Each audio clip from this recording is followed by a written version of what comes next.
for the eyes, you can do these with royal icing, but if you look at these, you're not going to get them all the same size. It's going to take you more time.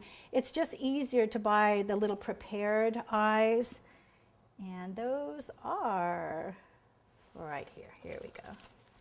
And these come in a little packet, and they're all different sizes.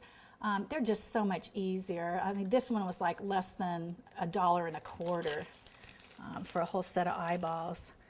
Much, much easier. Okay, and all we're going to do with that is we're going to take some royal icing, and we're going to squeeze some of that out and put it on the back of that. And you don't want to put too much on there, because what's going to happen if you do, then it's going to run over into the face. Okay, so again, I need to move this my way so I can place his eyes in the correct position. So here's one eye. Now on these eyes too, if you look, the eyeball is more at the top. So when you place these, you kind of want to make sure that they're both the same way, unless you want it kind of a comical look on there. Okay, here we go. And again, I see a little bit. Now if there is a little bit too much, we can always take that off with a spatula too and drop that into place. Okay, now there was a little bit on there, a little bit extra on there, so I'm just going to take a spatula and pull that off. Got a little bit hanging below there. Okay, there we go. And Santa has eyes.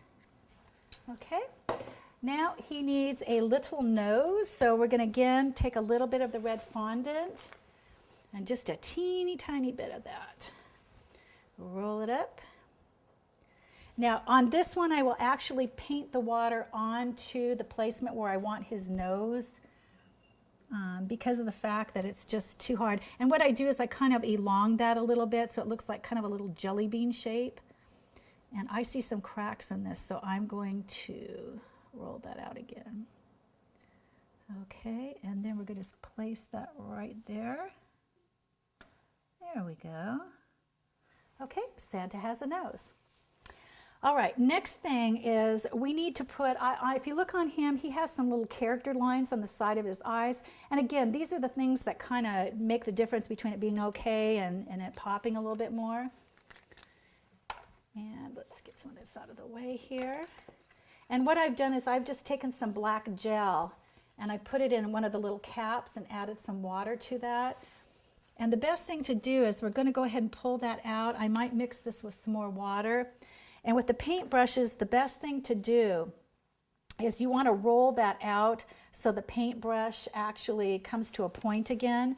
So what I would do is I would mix this on here, a little bit more water. And if you notice, see how I'm rolling my brush? I'm rolling it. And what that's doing, it's rolling this to a point. And what I'm going to do is, I apologize again, but I have to flip this up the way I can see it. And I'm just going to put some little character lines. I always tell people, pinky up. That way you can have more control over the brush, and just make 3 little like eyelashes on the side there. Okay. And let's try it this way. There we go. Okay. Just gives them a little bit more character. The eyes just aren't sitting and they're staring blindly into space there.